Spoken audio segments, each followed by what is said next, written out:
பார்க்குறோம். பெருசாக இருக்கும் பாருங்கள். எல்லாருக்கும் வணக்கம். முதல்ல எங்கள் மச்சான் கார்த்திக்கு தான் தேங்க்ஸ் சொல்லணும்.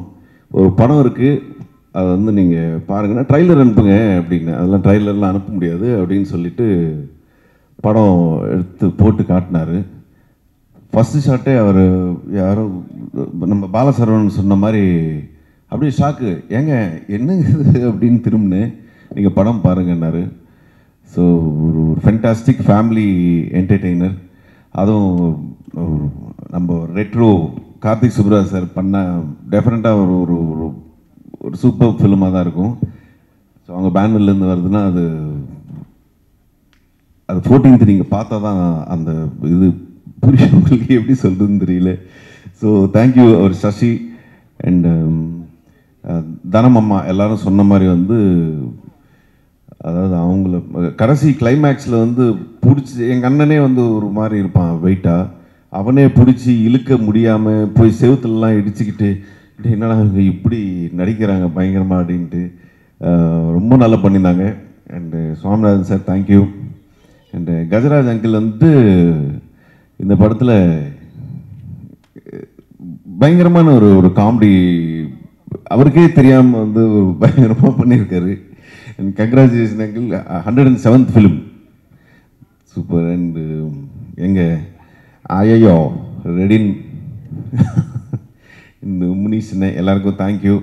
மீலா இளங்கோ அவர் படமும் டென்டிகோ வந்து 13th 14th சேம் டேட் வந்து ரிலீஸ் ஆகுது. And Niharika thank you so much for acting with me. நீங்கள் நிறைய ஃபாலோவர்ஸ் இருக்குது, பட் எனக்கு அவ்வளோ ஃபாலோவர்ஸ் இல்லை, பட் ஸ்டில் என் கூட நடிச்சதுக்கு நன்றி. அண்ட் சாந்தினி எங்கள் அண்ணன் காம்பினேஷன் சொல்லி ஆகணும். அதாவது காலையில் வந்து குட் மார்னிங் சொல்லிக்கிறாங்களோ இல்லையோ, அப்படி வந்து முதல் மரியாதையில் சிவாஜி சார் ராதா மாதிரி தேடிக்கிட்டே இருப்பாங்க, எங்கே சுனில் எங்கே சாந்தினின்ட்டு. அது பயங்கரமான காம்பினேஷன் அவங்களது. அண்டு பாலசரவணன் அவரு வந்துட்டு நடுவில் நின்று பார்த்துட்டு போய் யாரை தேடுறாங்க இவங்க அப்படின்ற மாதிரி, அது 3 பேர் ஒரு பயங்கரமான ஒரு காம்பினேஷன். ஏன் சொல்கிறேன்னா அவ்வளோ ஜாலியாக வந்து இந்த படம் ஷூட்டிங்லாம் நடந்துச்சு. எங்கள் இளங்கோ அவரே வந்து எப்படின்னா வந்து 2 கேமரா இருக்கும்போது, சத்யா அவர் தான் சினிமாட்டோகிராஃபர், கொஞ்சம் லேட் ஆச்சுன்னா கேமரா எடுத்து இப்படி ஷோல்டரில் போட்டு பண்ணிவிடுவார். அவ்வளோ மல்டி டேலண்டட் அவர். இப்போ தான் ரீசெண்டாக ஒரு இன்டர்வியூவில் தெரிஞ்சது ஒரு பைலட் லைசன்ஸும் இருக்கான். ஸோ இந்த மாதிரி விதவிதமாக நிறைய வெல் எஜுகேட்டட் அவர் என்ன சூஸ் பண்ணதுக்கு தேங்க்யூ. இந்த பாலாஜி அவர் பற்றி சொல்லி ஆகணும். நிஜமாக கிரேசி மோகன் சார் அந்த இது பஞ்சதந்திரம் அதெல்லாம் வந்து ரொம்ப மிஸ் பண்ணியிருக்கோம் நம்ம. திருப்பி அந்த மாதிரி ஒரு டைலாக்ஸ் அதை ரொம்ப இரிட்டேட் பண்ணாமல், அது வந்து இது காமெடியா அப்படின்லாம் இல்லாமல், அது நம்மளை அறியாமே வந்து சிரிக்கிற ஒரு ஃப்ரெண்ட்ஸ்குள்ளே பேசுகிற மாதிரி. எங்கள் கல்யாண் பார்த்து ரொம்ப நாள் ஆச்சு. கல்யாண் எங்கள் stone bench team, Ashok, Raj அவங்கெல்லாம் தேங்க்யூ சொல்லணும். எங்கள் ஏடிஸ் வெங்கட், நிறைய ஒரு பெரிய டீமே இருக்குது, பெரிய டீம். இந்த பெரிய டீம் தான் பெருசு பண்ணியிருக்கோம். ஆக்சுவலி இவ்வளோ பேர் பேசி ரொம்ப பெரிய ஸ்பீச்சாக போயிடுச்சு, அதனால் சீக்கிரம் முடிச்சுக்கிறேன். தேங்க்யூ. மார்ச் 14th நானும் ரொம்ப ஆவலாக எதிர்பார்த்துட்ருக்கேன். இந்த படம் நீங்கள்லாம் பார்த்து இந்த ரிவ்யூ என்ன சொல்ல போகிறாங்கன்றது வந்து ஒரு வைபவ் இந்த மாதிரி பெருசாக ஒன்று பண்ணியிருக்காரு ஃப்ரம் ஸ்டோன் பெஞ்ச் அப்படின்ட்டு எப்படி சொல்லுவாங்க ரிவ்யூஸ்ன்றது நானும் வெயிட் பண்ணிருக்கேன். கொஞ்சம் நல்ல ரிவ்யூ கொடுத்தீங்கன்னா ரொம்ப ஹாப்பியாக இருக்கும். And happy women's day and thank you. Sakthi sir எங்கள் சக்தி சார் தான் வந்து லாஸ்ட் படம் பண்ணார் இருந்து ராமம். இப்போது சொன்னார் டெஃபினட்டாக சூப்பராக வந்து 14th வந்து நிறைய ஸ்க்ரீன்ஸ் பண்ணுறோம் இந்த படம், எனக்கு ரொம்ப பிடிச்சிச்சு அப்படின்னாரு. ஸோ அவர் ஸ்பீச்லேயே தெரிஞ்சிருக்கோம் உங்களுக்கு, ஒரு பயங்கர காமன் ஆடியன் மாதிரி படத்தை ரொம்ப ரசித்து பார்த்தாரு. Thank you sir. நல்ல பெருசாக ஈவினிங் ஷோ நைட் ஷோ எல்லாம் நன்றி தேங்க்யூ. Thank you sir. இந்த படத்தில் வந்து உங்கள் அண்ணன் கூட வந்து ஆமாம், அது சொல்லி ஆகணும். அது வந்து நிறைய பேர் கேட்டாங்க, இதானே நீங்களும் உங்கள் அண்ணன் முதல் தடவை நடிக்கிறீங்கன்ட்டு. இது ரஜினி சார் கமல் சார் ரொம்ப வருஷங்க அப்புறம் வந்து நடிக்கிற மாதிரி கேட்குறீங்களே அப்படின்னு சொல்லி எனக்கு சிரிப்பாக இருந்துச்சு. அதாவது ஃபோட்டோவுக்கு நிற்க சொன்னாலே ஃபேமிலி ஃபங்க்ஷனில் நிற்காதவன் வந்துட்டு இன்னைக்கு படத்துலலாம் நடித்து அவன் காம்பினேஷன் பற்றி வேறு நீங்கள் ஒரு கேள்வி கேட்குறீங்கன்னு நினைக்கும் போதே எங்கள் அப்பா நாங்கள் ஒழுங்காக படிக்கலைனாலும் எங்கள் அப்பா அதுக்காக சந்தோஷப்படுவார் நினைக்கிறேன். அவ்வளோதானா? இன்னொரு கேள்வி கேள்வி இப்படி வாங்க அங்கே. எப்படி சார் அவர் வந்து டீல் பண்ணுவீங்க? ஏன்னா வந்து பிரதர் அப்படின்னும் போதே கொஞ்சம் அந்த ஒரு டிஃபிகல்ட்டாக இருந்துச்சா இல்லை ஈஸியா? இல்லை, வீட்டில் இருக்க மாதிரி தான் இருக்கான். பட் கொஞ்சம் சீரியஸாக இருப்பான் படத்தில். அவன் கொஞ்சம் ஏதாவது நடிக்கலான்னும் போது இல்லை டைலாக் ஏதாவது மறந்துட்டாலோ இல்லை திடீர்னு நான் ஏதாவது வேலை சொல்லியிருப்பான் வீட்டில் எனக்கு, அதை நான் மறந்து விட்டு வந்திருப்பேன். ஏன்டா அது பண்ணல அப்படின்னோம்னு அதை பாரு சாந்தி கூப்பிட்றாங்க பாரு அப்படின்னு போய்டும். அப்படின்னு சிரிச்சிடும், விட்டுருவான். டோட்டலாக எல்லாத்தையும் மறந்து டீல் பண்ணியிருக்கீங்க அவரை. நான் இந்த படத்தில் அப்படி தான். இந்த படத்தில் தேங்க்யூ சார். அவ்வளோதானா? தேங்க்யூ. இன்னும் இதான் நீங்கள் சொல்ல விரும்பல? வேறு எதுவும் இல்லைங்க, அவ்வளோதான். 14th நிறைய சொல்லணுன்னு இருக்குது. பட் நீங்கள் பாருங்கள், பெருசா கண்டிப்பா பார்க்குறோம். பெருசாக இருக்கும் பாருங்கள். Thank you sir. Thank you so much. Thank you. And இந்த வேலையில் வந்து நம்மளுடைய ஆஃப் ஸ்டோன் பெஞ்ச் அவர்களை வந்து வெல்கம் பண்ணுற ஒரு தருணம் வந்தாச்சு. திரு கார்த்திக் சுப்பராஜ் சார் அவர்கள். தேங்க்யூ. வணக்கம், எல்லாருக்கும் வணக்கம். Happy women's day. எனக்கு வந்து ஆக்சுவலி ராம் சார் வந்து யூஸ்வலாக நானும் ராம் சாரும் அடிக்கடி பேசிப்போம். அப்போ அவர் வந்து ஏதாவது இன்ட்ரெஸ்டிங்கான ஒரு ஃபில்ம்ஸ் வந்துச்சுன்னா வந்து எனக்கு ஃபோன் பண்ணி சொல்லுவார், கார்த்திக் இந்த மாதிரி ஒரு படம் பார்த்தேன், நீங்கள் பாருங்கள், ஸ்டோன் பெஞ்சில் எதாவது பண்ண முடியுமா. அப்படி தான் நாங்கள் வந்து பெபிள்ஸ் பார்த்தோம். கூழாங்கல் ஒரு தடவை பார்த்துட்டு நானும் கார்த்திக் தான் உட்காந்து ஆஃபீஸில் பார்த்துட்டு ரொம்ப பிடிச்சிருந்துச்சு அந்த படம். பட் அந்த படம் நம்ம ஸ்டோன் பெஞ்ச் ப்ரெசென்ட் பண்ணலாமெல்லாம் பேசினோம். பட் அது மாதிரி நடக்கலை. அதுக்கப்புறம் அது வந்து விக்னேஷ் சிவன் கம்பெனி இது பண்ணாங்க. அந்த மாதிரி ஒரு நாள் எனக்கு ஃபோன் பண்ணார். ஃபோன் பண்ணி இந்த மாதிரி இளங்கோராம்னு சொல்லிட்டு ஒரு ஸ்ரீலங்கன் ஃபில்ம் மேக்கர் ஒருத்தர் இருக்கார், அவர் ஒரு படம் பண்ணியிருக்காரு, நிறையா ஃபெஸ்டிவலில் வந்து அது போய் அவார்ட்லாம் வாங்கியிருக்கு, பாருங்கள் அப்படின்னாரு. ஓகேன்னு சொல்லிட்டு நான் வந்தேன். அந்த படம் ரைட்டில் வந்து எது பெண்ட் இன் த காஃபின் அப்படின்னு இருந்துச்சு. நான் அதுவே ஃபெஸ்டிவல் படம்லாம் போயிருக்கேன்னா நான் வந்து ஏதோ ஒரு பயங்கரமாக சில்ட்ரன் ஆஃப் ஹெவன் மாதிரி ஏதோ ஒரு படம் அப்படின்ற மாதிரி நாங்கள் ஆஃபீஸில் உட்காந்து பார்த்தோம். பட் அதே மாதிரி தான் ஃபஸ்ட்டு ஃப்ரேம்லேருந்தே வந்து it was a shocking but very very நல்லா எழுதப்பட்ட, நல்லா பெர்ஃபார்ம் பண்ணப்பட்ட, நன்றாக இயக்கப்பட்ட ஒரு ஹியூமர். அதுதான் ஆக்சுவலி ரொம்ப கஷ்டமான ஜானர். அதாவது ஃபில்மில் வந்து comedy is very tough to right and execute. And நம்ம எழுதும் போது நம்மளுக்கு சிரிப்பு வரும், இல்லை நடிக்கும் போது ஆர்டிஸ்ட் சிரிப்பு வரும். பட் ஆடியன்ஸ்க்கு பார்க்கும்போது அதை சிரிப்பு வர அளவுக்கு எடுக்கிறது தான் ஒரு பெரிய சேலஞ்ச். ஸோ அந்த படம் வந்து ரொம்ப இண்டிபெண்ட்டாக தான் எடுத்திருந்தார். ஒரு வீட்டுக்குள்ளே அந்த மாதிரி தான் எடுத்திருந்தார். பட் அதை பார்த்துட்டு நானும் கார்த்திகேயனும் பயங்கரமாக என்ஜாய் பண்ணோம் அந்த படம். பட் அப்புறம் கேட்டோம் அவர்கிட்ட, என்னங்க என்ன விஷயமா இந்த படத்தை எங்களுக்கு காமிச்சிங்கன்னு சொன்னப்போ he said இதை ரீமேக் பண்ணணும், இங்கே ரீமேக் பண்ணலாமா அப்படின்ற மாதிரி கேட்டார். ஸோ தமிழில் ரீமேக் பண்ணணுன்னா எனக்கு ஃபஸ்ட்டு சேலஞ்சாக பட்டது வந்து ரைட்டிங். ஏன்னா வந்து எனக்கு என்ன தோணுச்சுன்னா, ஏன்னா டைலாக் ஓரியன்ட் ஹியூமர் அப்படின்றப்போ வந்து ஒரு செமையான ஒரு ரைட்டரை பிடிச்சி இந்த ஹியூமரை வந்து கொண்டு வர முடியும்னா I think this will work. And then the second challenge is the casting, யார் நடிக்க போகிறாங்க அப்படின்னு சொல்லிட்டு. So first thing I want to wish Balaji, great job Balaji. சீரியஸாக நான் அந்த படம் பார்த்தேன், ஐ ஃபெல்ட் அது சொன்ன மாதிரி தான் ஒரு கிரேசி மோகன் சாரோட ஹியூமருக்கு வந்து நம்ம எல்லாருமே பெரிய ஃபேனும். அந்த மாதிரி ஒரு செகண்ட் ஹாஃப்லனா there was one zone where I felt like வாட்சிங் ஒரு மைக்கேல் மதன காமராஜனில் டுவர்ட்ஸ் கிளைமேக்ஸ் போகும்போது ஒரு ஃபுல் கியாஸ் நடக்கும், இங்கே எது நடக்கும் அங்கே நடக்கும். பட் ஆனால் ஒரு ஹியூமர் த்ரோட்டாக இருக்கும்ல, அந்த மாதிரி he could pull off with this writing. So super work Balaji, first thing. And then second most important aspect of the film வந்து கேஸ்டிங் தான். ஸோ அப்போ வந்து இது வந்து ஒரு 2 பிரதர்ஸ் பற்றின படம் தான். அவர் ஃபஸ்ட்டு அந்த எடுத்த படத்துலேயே ஒரு 2 அண்ணன், ஒரு தம்பி வந்து பயங்கரமான ஒரு குடிகாரன் கேரக்டர். ஆனால் ஜாலியாக இருப்பான். பட் அண்ணன் வந்து ரொம்ப சீரியஸாக ரொம்ப மெச்சூர்டான ஒரு ஆள். அந்த மாதிரி தான் அவர் கேரக்டரைசேஷன் பண்ணியிருந்தார். ஸோ இங்கே யாரெல்லாம் வச்சு பண்ணலான்ற மாதிரி தான் பேசிகிட்டு இருந்தோம். ப்ளஸ் 2 விஷயம். ஒன்று வந்து இங்கே நம்ம எந்த ஆர்டிஸ்ட் வேணால் அப்ரோச் பண்ணலாம். பட் அவங்க வந்து ஃபஸ்ட்டு ஓப்பனாக இந்த ஓப்பன் மைண்டடாக இந்த கான்செப்ட்டுக்கு ஒத்து வந்து படம் பண்ணணும் அப்படிலாம் யோசிச்சுட்டு இருக்கும்போது நான் சொன்னேன், வைபவும் ஒரு அண்ணனும் பண்ணால் நல்லா இருக்குமே அப்படின்னு சொல்லிட்டு. ஆனால் எனக்கு ஒரு இது இருந்துச்சு, ஏன்னா வந்து அவர் அப்போ ரியல் லைஃப் ஆயிரும். ஸோ வைபவ் அவங்க அப்பா வேறு பெரிய டேரக்டர். அவர் அப்புறம் நாளைக்கு என்னை பார்த்து என் பசங்களை கொண்டு போய் என்ன மாதிரி படம் வச்சு அதுவும் அவர் பெருசுன்னு சொல்லி எடுத்திருக்கேன்ற மாதிரி. அதனால் அவங்களுக்கு படம் போட்டு காமிங்கன்னு சொன்னோம். அவங்க பார்த்ததுக்கப்புறம் 2 பேருமே ரொம்ப பிடிச்சி ஐ திங்க் அங்கிள்டையுமே கேட்டாங்கன்னு நினைக்கிறேன். அங்கிள் நான் சொன்னேன் உங்கள் அப்பாட்டி ஒருத்தர் பெர்மிஷன் வாங்கிடுங்கன்னு சொன்னேன். வாங்கினீங்களா? ஆமாம்மா, அப்பாவுக்கு ஆக்சுவலி ரொம்ப பிடிச்சது படம். சூப்பர். ஒரே நிமிஷம், ஆக்சுவலி கர்ணா அவர் பற்றி மறந்துட்டேன். அவர் தான் சொன்னார் இப்போ ஆக்சுவலி ரூமில், நீங்கள் எல்லாரோட சேர்த்து சொல்லாதீங்க, தெலுங்குல இப்போ பெரிய ஆள் நான், அதனால் நான் நடுவில் பிரேக் பண்ணி சொல்லுங்கன்னாரு. தேங்க்யூ கர்ணா சொல்லிட்டேன் நான். அதே மாதிரி ஸோ நான் சொன்னேன் அங்கிள்டையும் பெர்மிஷன் வாங்கிக்கோங்க அப்படின்னு சொல்லி வந்ததுக்கப்புறம் once Thevar on board.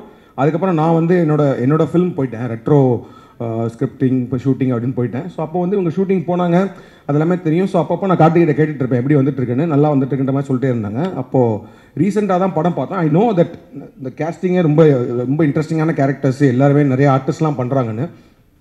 But ரீசெண்டாக ஒரு ரஃப் கட் பார்த்தோம்.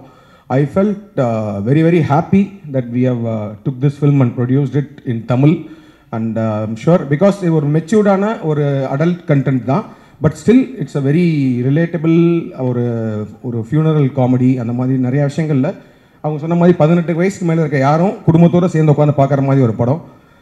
என்னென்னா நல்ல செம்ம பர்ஃபார்மர்ஸ்லாம் இருக்காங்க. இந்த ஆர்டர்லேயே சொல்லிடுறேன், தனலட்சுமி அம்மாலாம் வந்து சூப்பராக பண்ணியிருக்காங்க. ஏன்னா நாட் ஜஸ்ட் இந்த படத்தில் என்ன நான் வந்து ஹைலைட்டாக பார்த்தேன்னா, அப்பார்ட் ஃப்ரம் த ஹியூமர் ஒரு செம எமோஷன் ஒன்று த்ரூ அவுட் த ஃபில்ம் இருக்கும். அதாவது வந்து ஒருத்தர் இறந்துட்டார், அவருக்கும் அவர் ஒய்ஃபுக்குமான ஒரு ரிலேஷன்ஷிப்பு, அவருக்கும் அவர் பசங்களுக்குமான ரிலேஷன்ஷிப்பு, அப்புறம் வாட் தே மிஸ், அதாவது அவங்க அப்பா உயிரோடு இருக்கிற போது அவங்க பேச முடியாத சில விஷயங்கள்லாம் அவங்க ஒரு சீன்லாம் இருக்கும். டக்குன்னு பயங்கர ஜாலியாக போயிட்டுருக்க படத்தில் ஒரு செம எமோஷனல் சீனில் வைபவ் அண்ட் சுனில் 2 பேருமே கலக்கியிருந்தாங்க, சூப்பராக இருந்துச்சு. அண்ட் தென் ஸோ அந்த மாதிரி ஒரு இம்பார்ட்டண்டான கேரக்டர் தனலட்சுமி மேடம்க்கு அவங்க ரொம்ப சூப்பராக பண்ணியிருந்தாங்க. அதாவது வந்து அந்த அவமானம், அந்த விஷயங்கள், ஆனாலும் புருஷனை விட்டு கொடுக்காத ஒரு தன்மை, அதுக்கு நடுவில் ஹியூமர், எல்லாத்தையுமே வந்து சூப்பராக கேரி பண்ணியிருந்தாங்க. ஐ திங்க் சக்தி சார் சொன்ன மாதிரி ஒரு மனோரமா மேடம் அவங்க பார்த்த ஒரு ஃபீல் இருந்துச்சு, super. And then Saminathan sir, நான் சொன்னேன் லுலுசபாலேருந்து பெரிய ஃபேன். இந்த படத்தில் ரொம்ப என்ஜாய் பண்ணேன் சார் உங்களோட பெர்ஃபார்மன்ஸு. ஏன்னா அவர் தெரியும் பயங்கரமான ஆர்டிஸ்ட்டு, எல்லாமே தெரியும். இந்த படத்தில் ஒரு சீன் வரும், ஒன்றுமே இல்லை, ஒரு ரிங்டோன் ப்ளே ஆகும், அதுக்கு ஒரு ரியாக்ஷன் கொடுப்பாரு அவர். நான் பயங்கரமாக சிரிச்சிட்டு இருந்தேன் ஒரு 3 நிமிஷத்துக்கு. அது அந்த மாதிரி விஷயங்கள்லாம் I think he can pull off அது. அண்ட் எங்கள் அப்பா அவர் அதான் சொன்ன மாதிரி மோர் தென் 100 ஃபிலிம்ஸ் நடிச்சிட்ருக்காரு. ஸோ அவருக்கு வந்து நடிப்போட தாகம் வந்து பயங்கரமாக இருக்குது. ஸோ அதனால் நிறையா படங்கள் நடிச்சிட்டே இருப்பார். அதே மாதிரி நாங்கள் ஸ்டோன் பெஞ்சில் படம் பண்ணுறனாலும் சொல்லுவார், என்னடா இந்த படத்தில் எனக்கு என்ன ரோல் அப்படின்லாம் சொல்லுவார். நான் சொல்லுவேன் நீங்கள் டேரக்டரை பார்த்துக்கோங்க அப்படின்னு சொல்லுவேன். இந்த படத்தில் கேட்டார். நான் சொன்னேன் போய் ஒரு தடவை அவரை பார்த்துட்டு நீங்கள் கதை கேட்டுக்கோங்க, அப்புறமேட்டு நாளைக்கு வந்து என்ன திட்டக்கூடாது, என்னடா இந்த மாதிரிலாம் படம் எடுக்கிறீங்க, இந்த மாதிரிலாம் படம் ரிலீஸ் பண்ணுறீங்கலாம் சொல்லக்கூடாது, நீங்கள் போய் கதை பார்த்து அவர்கிட்ட கேட்டுக்கோங்க. ஏன்னா அவர் சொன்னார் ஒரு ரோல் இருக்குது அப்படின்னாரு. அண்ட் நிஜமாகவே அவர் சொன்ன மாதிரி ஆக்சுவலி என் படங்களில் மற்ற படங்களில் நடித்ததை விட இந்த படத்தில் எனக்கு அவரோட பர்ஃபார்மன்ஸ் ரொம்ப பிடிச்சிருந்துச்சி, சூப்பராக பண்ணியிருந்தார். அந்த ஹியூமர் செமையாக வந்துருந்துச்சு. அண்ட் கருணா வந்து எனக்கு நான் ஷார்ட் ஃபிலிம் டைம்லேருந்து we have been working together. But I think Stone பெஞ்சில் ஃபஸ்ட்டு ஃபில்மா நீங்கள் சொல்லும் போது தான் தெரியுது, ரொம்ப நிறையா படம் பண்ணிட்டீங்கன்ற மாதிரி. ஸோ ஸ்டோன் பெஞ்ச் ப்ரொடக்ஷனில் ஃபஸ்ட்டு ஃபிலிம் கருணாவும் சொல்லவே வேணாம். கருணாக்கு வந்து இந்த ரோல்லாம் ஒரு கேக் வாக் மாதிரி ஒரு ஷார்ட் டைம் தான். ஆனால் கருணா கம்பேரிட்டிவ்லி ஒரு ஷார்ட் டைம் தான் வருவார். பட் ஸ்டில் அந்த ஷார்ட் டைமில் ஷார்ட் ஸ்க்ரீன் ஸ்பேஸில் he has pulled off something extraordinary. And Kingsley sir அவர் என்ட்ரியே வந்து எல்லா படங்கள்லையுமே அவரோட என்ட்ரியே பயங்கர ஹியூமரஸாக இருக்குது. அண்ட் இந்த படத்தில் there is lot of moments where அவர் கிங்ஸ்லிக்கும் வைபவுக்கும் நடக்கிற சில விஷயங்கள்லாம் ரொம்ப சூப்பராகவே இருந்துச்சு. அண்ட் எனக்கு படத்தில் மோஸ்ட் ஃபேவரட் ஆர்டிஸ்ட் வந்து முனிஷ்காந்த் அவரோட இது. ஸோ அவர் வந்து என்னென்னா ஒவ்வொரு படத்துலையும் ஒரு ஹைலைட்டான விஷயங்கள் செகண்ட் ஹாஃபில் என்ட்ரி ஆகும்ல, அந்த மாதிரி வந்து செகண்ட் ஹாஃபில் தான் அவர் என்ட்ரி ஆவார். எனக்கு அவர் என்ட்ரி ஆனதுலேருந்து எனக்கு படம் வேறு மாதிரி ஒரு ஹிட் ஆச்சு. அதாவது வந்து ஒரு ஊர் சைடு நடக்கிற ஒரு பயங்கரமான ஒரு ஹியூமரில் அவர் அந்த பெர்ஃபார்ம் பண்ண விதம் வந்து அதை கிரவுண்டடாக ஆக்குச்சு. அந்த படத்தையே வந்து ரொம்ப கிரவுண்டடாக அவர் சொல்கிற மாதிரி ஒரு தஞ்சாவூர் பக்கத்தில் ஒரு வில்லேஜ் நடக்கிற மாதிரி மாற்றுறதுக்கு அவரோட கேரக்டர்ஸ் ரொம்ப முக்கியம், சூப்பராக பண்ணியிருந்தார். And Niharika I seen lot of YouTube and Insta videos and all, இதுலேயும் சூப்பராக பண்ணியிருந்தீங்க ஆஸ் அன் கேரக்டர். பிகாஸ் அவங்களுக்கும் சொல்கிற மாதிரி வந்து அவங்களுக்கு கிடைக்கிற அந்த ஒரு சின்ன ஸ்க்ரீன் ஸ்பேஸில் அந்த ஹியூமர் கொஞ்ச நேரத்தில் வரணுன்றப்போ ரொம்ப சூப்பராக இருந்துச்சு. அண்ட் ஈவன் சாந்தினி அவங்களும் சூப்பராக பண்ணியிருந்தாங்க. அண்ட் பாலா சாருடன் எனக்கு நான் பெரிய ஃபேன், அவருக்குமே நிறைய படங்களில் சூப்பராக பண்ணிகிட்டு இருப்பார். நான் அவர் கூட ஒர்க் பண்ணணும்னு சொல்லிட்டு 2-3 படங்கள் ஆடிஷன் XXXக்கு தான் வந்து ஃபைனல் வரைக்கும் போனோம். பட் ஏஜ் குரூப்பாக கொஞ்சம் ரொம்ப சின்ன பையனாக இருக்காருன்றனால சத்யன் சார் போனோம். பட் இதில் சூப்பராக பண்ணியிருக்காரு. So all the cast was extraordinary. And Vaibhav சூப்பராக பண்ணியிருந்தீங்க. வைபவ் அண்ட் சுனில் 2 பேருமே வந்து சொன்ன மாதிரி ஜஸ்ட் ஒரு டைலாக் ஹியூமர் அந்த மாதிரி மட்டும் இல்லாமல் ஒரு பயங்கர எமோஷ்னலாகவும் சில சீன் இருக்குது. அதுலலாம் சுனில்லாம் பயங்கரமாக பண்ணியிருக்காரு. அவர் அதான் பாருங்கள், ப்ரெஸ் மீட் கூட வரல அவர் அந்தளவுக்கு பெரிய விளாண்டுட்டாரு. So I think I told everyone. And so கார்த்திகேயனும் இப்போ நம்ம நடிக்க ஆரம்பிச்சிட்டாரு. இப்போ வந்து apart from being producer he has become ஒரு மெயின் ஸ்ட்ரீம் ஆக்டராக வந்துடுவார் சீக்கிரமே. தெரிஞ்சு பெருசுலேயும் ஒரு இன்ட்ரெஸ்டிங்கான ரோல், ரெட்ரோலையுமே ஒரு இன்ட்ரெஸ்டிங்கான ரோல் பண்ணியிருக்காரு. ஸோ சீக்கிரம் I think he'll also be one director. And thank you Sakthi sir always. ஏன்னா நாங்கள் வந்து ஃபஸ்ட்டு இந்த சோலான்னு ஒரு ஃபிலிம் வந்து மலையாளம்னு வந்துட்டு இவர்கிட்ட காமிச்சிட்டு சார் இதை நாங்கள் பண்ணலான் இருக்கோம் அப்படின்னா, எதுக்கு சார் பண்ணுறீங்க அப்படின்னு கேட்டார் என்கிட்ட. என்ன சார் ஆச்சு அப்படின்னாரு. இல்லை சார் எனக்கு படம் ரொம்ப பிடிச்சிருக்கு, பட் இல்லை சார் ஆனால் தேட்டரில் போகாது சார்னாரு. பரவாயில்ல சார் பண்ணலாம் அப்படின்னா, அப்போலேருந்து he is having one good connection. Okay இவங்க படம் வந்து இந்த மாதிரி ஒரு படங்கள் பண்ணி அதை பண்ணுன்ற மாதிரி சொல்கிறாங்க. பட் ஆனால் எனக்கு ரொம்ப பிடிச்ச பட் அது ஆனால் ரிலீஸ் பண்ண முடியல. நாங்கள் அந்த ரைட்ஸ்லாம் வாங்கினோம் இங்கே, பட் ஆனால் அந்த இன்னும் ரிலீஸ் பண்ண முடியல. அதுக்கப்புறம் எப்போனாலும் வந்து we will go. I think Charlie 777 பண்ணோம். சார்லி 777லாம் ரொம்ப ஒரு பியூட்டிஃபுல்லான ஒரு ஃபிலிம். அந்த படமே ரொம்ப நல்லா போச்சு. ஸோ திஸ் டைம் வித் பெருசு நாங்கள் சக்தி ஃபிலிம் ஃபேக்ட்ரியோட சக்தி சாரோட கோஆர்டினேட் பண்ணுறது, அவர் ரிலீஸ் பண்ணுறது we are very happy because I am sure this film will be a big success நினைக்கிறேன். கண்டிப்பாக இந்த படத்தை வந்து எல்லாருமே வந்து ஒரு ஜாலியான மைண்ட் செட்டில் எந்த விதமான ஒரு பேக்கேஜஸும் இல்லாமல் வந்து பார்க்கலாம். And it's a very very well written and well made film. And great job Elango and whole team, whole technical team, cast and crew, everyone. And thank you everyone. Thank you present media. இந்த படத்தை support பண்ணுங்கள். I am sure this film will connect to the audience and we are hoping for big success. Thank you. Thank you sir. So sir இதில் பார்த்தீங்கன்னா adult family comedy entertainment அப்படின்ற ஒரு tagline இருக்குது. So அதை பற்றி சொல்லுங்களேன். ஏன்னா அடல்ட் அப்படின்னாலே வந்து ஒரு வேறு விதமான கண்ணோட்டம் மக்கள் மத்தியில் இருக்குது. ஸோ இந்த படத்தில் நம்ம எப்படி அதை பார்க்கலாம்? அதை பற்றி தான் 1 மணி நேரமாக எல்லோரும் பேசியிருக்கோம். இல்லை அதான் இது வந்து என்னென்னா கான்செப்ட்டுக்கு மட்டும்தான் வந்து ஒரு அடல்ட் இதுக்கு டெஃபினட்டாக இந்த படத்துக்கு தான் கொடுக்கணும். ஏன்னா வந்து நடுவில் ஒரு தடவை கார்த்திகேயன் கூட என்கிட்ட வந்து இது ஒரு யூஏ கிடச்சா நல்லா இருக்கும்ல அப்படின்னு சொன்னால், நான் சொன்னேன் நல்லா இருக்காது, சர்டிஃபிகேட் தான் கிடைக்கணும். ஏன்னா இது இந்த கான்செப்டாகவே அடல்ட் தான். ஏன்னா நீங்கள் கில் ஃப்ரீயாக தேட்டரில் உட்காந்து பார்க்கலாம். இப்போ வந்து நீங்கள் வந்து ஒரு 18 வயசு கீழே சின்ன பசங்களை கூட்டு போனீங்கன்னா you won't be able to enjoy the film. But ஆனால் வந்து ஒரு அபோவ் 18 இயர்ஸ் நீங்கள் வந்து ஃபேமிலியாக உங்கள் ஒய்ஃபோட கேர்ள் ஃப்ரெண்டோட அப்பாவோட, என்ன அப்பா நடிக்கவே செஞ்சுருக்காரு. ஸோ அவர் படம் பார்க்க, ஸோ அதனால் வந்து அப்படி போய் நீங்கள் உட்காந்து படம் பார்த்தீங்கன்னா you will enjoy the humour. ஏன்னா அந்த படத்தில் அவர் சொல்கிற மாதிரி பிகினிங்கில் தான் அந்த ஃபஸ்ட்டு அந்த பிகினிங்லேயே அந்த ஒரு ஷாக் வேல்யூவோட ஒரு விஷயம் ஒன்று வந்துடும்.